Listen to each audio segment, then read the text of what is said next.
Et salut tout le monde, c'est Princesse Armire, j'espère que vous allez bien. J'ai pu voir que ma vidéo sur la diagonale du vide vous a plu et vous plaît toujours aujourd'hui. Faut croire que me regarder faire de la cartographie débile, ça vous divertit. Et comme j'ai eu récemment une autre idée de carte débile, autant vous partager cette expérience en vidéo et la construire devant vos yeux ébahis. Alors quelle idée de carte débile Princesse Armire a-t-elle eu aujourd'hui? Aujourd'hui, je vais dessiner le réseau des rivières et des fleuves français. Simple et sans aucun intérêt, me direz-vous. Il en existe des centaines de milliers de cartes comme ça. Oui, mais c'est là, précisément, que la débilité arrive. Je vais faire la carte des rivières et des fleuves français en utilisant uniquement le nom des communes françaises. Le postulat de départ est simple, il y a énormément de villes en France qui ont un nom en tiret sur tiret inséré nom de rivière. Et en les mettant en valeur, peut-être qu'on arrivera à redessiner le tracé de certaines rivières. Ou peut-être que ça nous donnera un foutoir sans nom. Comme j'ai pas testé avant, c'est ce qu'on va voir aujourd'hui. Alors, vous avez devant vous une carte de toutes les communes françaises et je vous ai mis les départements pour pas que vous soyez trop perdus non plus. Vous voyez, vous avez le pavage qui est intégral. Si je clique là, nous avons des communes qui se battent en duel. Bien, maintenant je vais entrer une commande qui va me permettre de mettre en valeur uniquement les communes qui ont un nom en tiret sur tiret quelque chose. Pour ce faire, j'ai préparé la commande. Je vais définir en gris les communes qui n'ont pas de nom en tiret sur tiret et en vert non pas celles qui ont un nom égal à Armire, puisqu'il n'y a aucune commune en France qui s'appelle Armire. Si un maire veut renommer sa ville en mon honneur, s'il vous plaît, c'est très sympa. Et je vais marquer cette commande-là, qui va me permettre d'extraire, dans tous les noms des communes, toutes celles qui ont un nom qui comprend la chaîne de caractères tiret sur tiret, puisque c'est le cas de presque toutes les communes qui ont le nom d'une rivière dans leur nom. Et attention, le nom d'une vraie rivière, je ne parle pas de la commune de Loire qui n'est pas sur la Loire, ni de la commune de Indre qui n'est pas sur l'Indre, mais sur la Loire d'ailleurs. Pourquoi ? En appliquant, on se retrouve avec une carte comme ça, avec plein de petits points verts qui sont seules les communes qui ont un tiret sur tiret. Ce qu'on va faire maintenant, c'est qu'on va distinguer ces communes en fonction de la rivière. Et on va mettre dans un ensemble de mêmes couleurs les communes qui appartiennent au même bassin versant. Un bassin versant, c'est un lieu où toutes les précipitations convergent au même point. Le bassin versant de la Loire, c'est tous les endroits où les eaux convergent vers Saint-Nazaire. Pour ce faire, ça va être un peu compliqué. Je vais vous expliquer le principe, puis je vais faire quelques ellipses. J'ai devant moi la liste de toutes les communes qui ont tiret sur tiret dans leur nom. Il y en a 2084, c'est beaucoup. Mais ce qu'on peut voir dans un premier temps, c'est qu'il y a beaucoup de communes qui sont en sur-mer. La mer n'est pas une rivière. Ce qu'on va faire, c'est qu'on va les supprimer de cette liste-là. Je désélectionne tout, je vais sélectionner uniquement les communes en sur-mer. Tiret sur tiret mer. J'en ai 100. Il y a donc 100 communes en sur-mer en France. Je vais les exclure. Il restera quelques faux positifs, notamment des communes sur une autre ville, qu'on va retirer à la fin.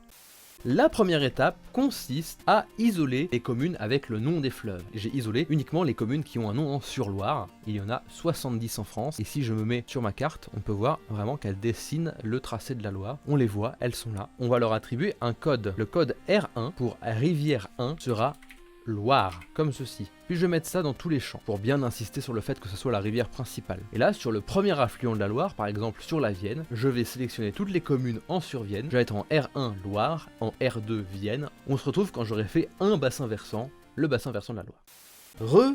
Eh bien, vous pouvez voir que je n'ai pas beaucoup avancé, et pourtant j'ai fait ça en 1h30. Donc, on va faire une petite modification, je ne vais pas retenir l'intégralité des communes en tiret sur tiret quelque chose, puisqu'il y a beaucoup de communes qui sont isolées, où il y a juste un tiret sur tiret quelque chose. Donc je ne vais retenir que les rivières qui sont suffisamment importantes. Il faut qu'il y ait au moins 4 communes qui aient un nom en tiret sur tiret le même nom de rivière pour que je retienne le nom de la rivière. Regardez par exemple là, cette commune là et cette commune là. On a un Bray, un Egvon, un Mauve ne se retrouvent que dans moins de 3 noms de communes, donc je ne les retiens pas. Ça va peut-être me faciliter le travail, mais je pense que ça va être très long et que le tournage va s'étaler sur plusieurs jours. Peut-être même plus long que la dernière fois avec la diagonale du vide. Bien, il s'est presque écoulé 1h30 depuis la dernière coupure, et j'en suis qu'à un tiers du travail. Un tiers. Là, j'ai extrait probablement toutes les grosses rivières, et il me reste plus que des trucs de merde que je dois vérifier si, oui ou non, elles font partie de cette carte ou non. Donc là, regardez, si je clique sur une commune en vert au hasard, genre, je ne sais pas, celle-là, il me dit quoi? Il me dit qu'on est sur Velluire, Velluire, le poiré sur Velluire, c'est la Vendée. Vous voyez, là, c'est sur Velluire, sauf que la commune en dessous s'appelle Velluire, donc c'est absolument pas en rapport avec la rivière. 0, ce n'est pas une rivière, je l'éteins. Je prends une autre commune qui est, elle, sur Mignon. Oh, c'est mignon. Je regarde s'il en existe d'autres. Il en existe 4. Oh la vache, il en existe 4. Est-ce qu'elles sont localisées au même endroit? Est-ce que c'est la même rivière? Oui, oui, c'est la même rivière. Incroyable. Je vais pouvoir en mettre 4 d'un coup. Et le mignon, où se jette-t-il? Dis-moi le nom de cette rivière. Je perds déjà suffisamment de temps. Oui, ça a l'air d'être la Sève niortaise. Dans le 1, je mets le nom de la rivière qui se jette dans la mer. En l'occurrence, la Sèvre niortaise, qui a la Sève nantaise, et qui va probablement apparaître aussi. R2, on met le mignon. Enregistre, je désélectionne, et on regarde un autre truc ailleurs, et ainsi de suite, 1217 fois. Je crois que ça va me prendre la tête un bon moment. Tout ça pour un résultat de cartographique nul qui n'a aucune valeur, mais qui m'amuse, c'est tout. J'en peux plus, j'ai fait la moitié du travail en 4 heures, et l'autre moitié sera encore plus longue. J'ai classé à peu près 1000 communes, il m'en reste 955. D'ailleurs, si vous faites suffisamment gaffe, c'est-à-dire que vous faites vraiment chier, vous remarquez que le compte en 1, 2 et 3, ce qui est normalement le compte en tiret sur tiret, bouge un peu. C'est parce que, d'une part, j'en élimine. Il y a certaines communes qui sont sur quelque chose qui ne sont absolument pas sur des rivières. Et je rajoute aussi d'autre part, notamment je pense à la commune de Corbeil-Essonnes, et c'est pas en sur-Essonne. Pourtant, il y a l'embouchure de l'Essonne, qui est là. L'Essonne passe là, donc je l'ai rajouté. Parce qu'il y a Essonne dans un nom de commune où il y a l'Essonne. Pareil, il y a une commune dans la Mayenne qui s'appelle Mayenne, où il y a la Mayenne qui coule. Et pourtant, d'après mon critère, ce n'aurait pas été pris en compte. Nous allons nous retrouver dans de très longues heures. Mais de très longues heures là. D'autant plus que la connexion OpenStreetMap lag un peu. Je pense que peut-être je vais même m'arrêter là pour ce soir et je vais reprendre le tournage demain. Allez, je coupe. Écoutez, il est minuit 51 du matin et je n'ai pas arrêté depuis la dernière coupure. J'ai enfin fini la première étape.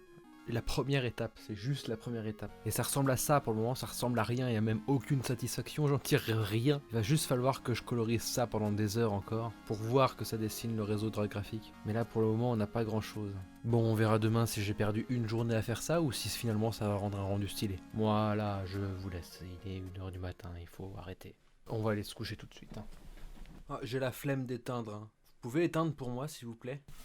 Bon allez, un salut là. Vous voyez qu'on est le matin, j'ai beaucoup dormi.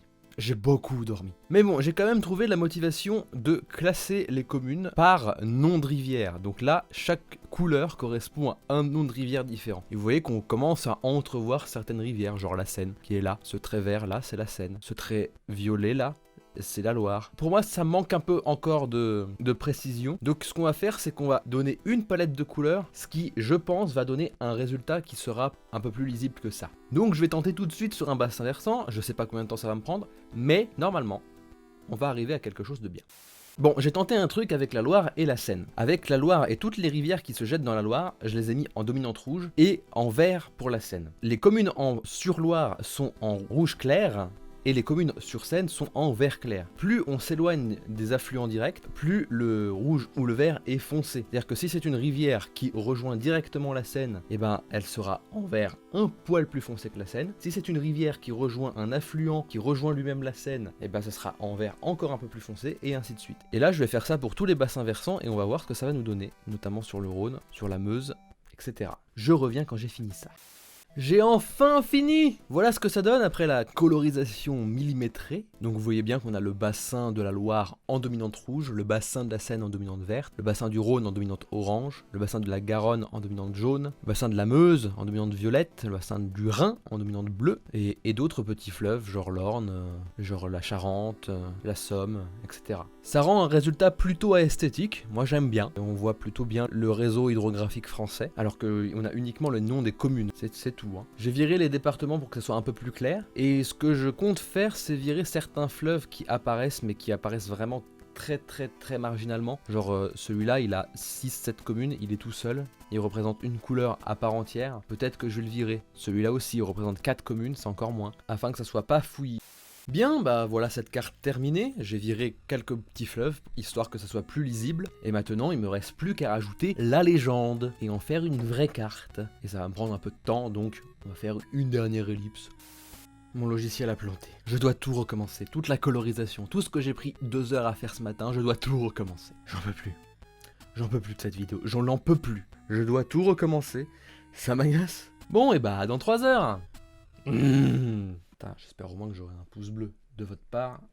J'ai enfin fini. Vous voyez que ça ressemble à ça. C'est une jolie carte avec une énorme légende. Et encore, je l'ai raccourci, hein, vraiment. Ça se présente comme ça, donc on voit vraiment bien le bassin de la Loire en rouge, le bassin de la Loire en vert. J'ai changé quelques couleurs depuis que ça a craché, étant donné que je trouvais que c'était pas assez contrasté. Donc du coup, j'ai remis le Rhône en bleu clair, Charente en bleu foncé, et le bassin du Rhin en vert plus bleu que le vert pomme de la Seine, histoire que ça soit un peu plus visible. Voilà, je pense que la légende est assez parlante. C'est une légende par bassin, donc en premier lieu, il y a toujours le fleuve, puis les affluents du fleuve, puis les affluents des affluents du fleuve, puis les affluents des affluents des affluents du fleuve. Du moins, s'il y en a. Avec, entre parenthèses, la liste de tout ce que j'ai regroupé dans une seule et même légende. Parce qu'il y aurait eu beaucoup trop de rivières pour qu'on puisse les distinguer, chacune avec les couleurs. Je galère déjà en faisant un regroupement comme ça, donc je vous laisse imaginer ce que ça aurait donné en distinguant absolument toutes les rivières. Ah, je trouve que le résultat est plutôt sympa. J'ai bien trimé 24 heures pour ce résultat-là. Est-ce qu'il en vaut la peine? Je ne sais pas. On apprend par exemple qu'il y a plus de communes sur des rivières dans le nord que dans le sud. Vous voyez que le Rhône est très peu représenté au final. Donc on voit beaucoup moins la Garonne et le Rhône que la Loire et la Seine. C'est un petit complément de la dernière vidéo, si jamais cette dernière vous intéresse. Oui, j'ai coupé la Corse. J'ai coupé la Corse parce qu'il n'y en a pas en Corse. Donc du coup, j'ai préféré zoomer sur le territoire où il y en avait le plus. Comme ça, c'est plus lisible. Et oui, il y a une rivière qui s'appelle l'Achillé. Oui, il y en a même une qui s'appelle le Fion, mais comme il n'y a qu'une seule commune qui est sur Fion, et bah je l'ai pas mise. Bien, bah après avoir trimé près de 24 heures pour produire cette carte, je pense que j'ai mérité un poil de repos. J'espère que quand même cette vidéo vous a plu, malgré le fait qu'elle soit extrêmement décousue. Si cette vidéo t'a plu, laisse un pouce bleu, je pense que je l'ai mérité cette fois-ci. N'hésite pas à t'abonner si ce n'est pas déjà fait, à activer la cloche pour ne rater aucune de mes prochaines vidéos, à partager cette vidéo en masse. Ah, et j'ai oublié de dire, si jamais vous regardez cette vidéo peu après sa sortie, je suis désormais là maintenant tout de suite en live sur Twitch. Je vous attends nombreux, salut. Quant à moi, je vous retrouve la semaine prochaine, et en attendant, je vous souhaite une bonne semaine et que le pouvoir de la jupe soit avec vous. Bye.